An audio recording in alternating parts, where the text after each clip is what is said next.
Hi, it's Lou Manfredini, Ace's Home Expert. In this video, we're going to talk about when to use fuel stabilizer in your snow thrower. Using a fuel stabilizer at the end of the season with your snow thrower is really a critical part of making sure that the unit starts next winter when you need it to.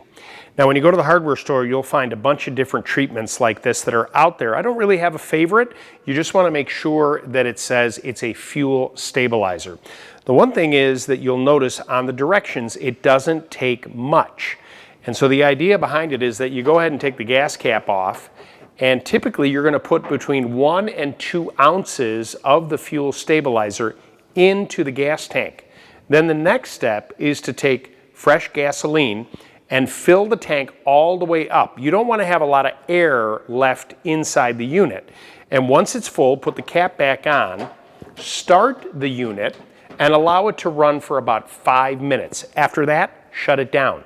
Your fuel system has now been stabilized, and it's good for up to 2 years, but it'll definitely get you through the season so that next winter, with a couple of pulls, you'll start it right up. Coming up next, how to change the spark plug in your snow thrower.